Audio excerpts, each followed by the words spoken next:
Tengku Jamaika, salah satu juru bicara Gerakan Aceh Merdeka atau GAM di masa lalu, kini memilih jalur yang berbeda dengan teman-teman seperjuangannya, yang lebih memilih jalur politik. Sejak tahun 2015 lalu, Jamaika fokus berbisnis budidaya tiram sebagai sumber pendapatannya.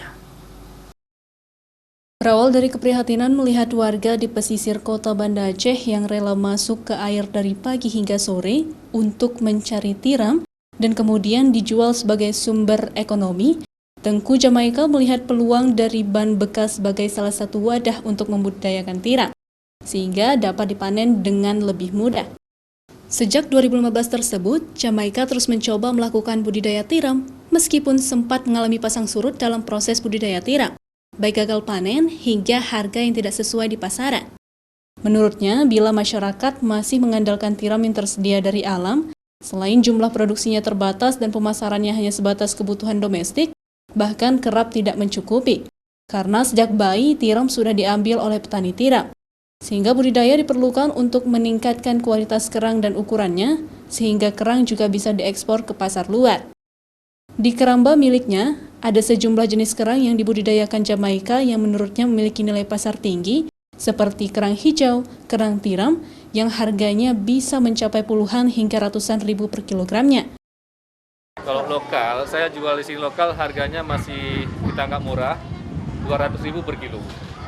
Itu tidak cukup barang, permintaannya banyak, barangnya nggak ada. Jadi kalau di luar negeri, satu tiram itu ukuran kepala tangan saya ini mungkin 250.000 harganya. Jadi bisa bayangkan yang kita punya di sini lebih besar lagi ukurannya. Bisa jadi 1 juta itu di luar negeri harganya, satu tiram. Kini Jamaika sudah merasakan dampak dari usahanya. Mengembangkan usahanya di kawasan Ulele Kota Banda Aceh, setiap harinya Jamaika dikunjungi oleh sejumlah warga bahkan hingga pihak TNI untuk belajar membudidayakan tiram air asin tersebut. Di lahan hampir 1 hektar ini, Jamaika membudidayakan tiram dengan cara dimasukkan ke keranjang khusus, yang merupakan bantuan dari pihak TNI Kodam Iskandar Muda, di mana imbalannya Jamaika akan membagikan ilmu untuk membudidayakan tiram kepada jajaran TNI Kodam Iskandar Muda.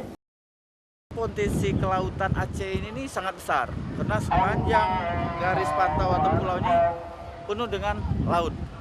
Sedangkan potensi tiram ini belum tergali secara lebih modern lagi. Selama ini dilaksanakan secara tradisional. Dan inilah Kodam berinisiatif dan mengajak komponen-komponen Tongko Pemuda, dalam hal ini salah satunya Tongko Pemuda Tengku Jamaika yang bergerak di budidaya tiram ini, kita support. Baik dari sisi oyster mesh bag-nya, kemudian dari sisi pendanaan-pendanaan yang lain. Kodam Iskandar Muda membantu 1.000 unit keranjang lengkap dengan pelampungnya. Selain itu, jajaran Kodam Iskandar Muda saat ini juga ikut melakukan budidaya tiram di sejumlah wilayah di Aceh yang dekat dengan pesisir dengan didampingi langsung oleh Tengku Jamaika. Syahril, Kompas TV, Banda Aceh.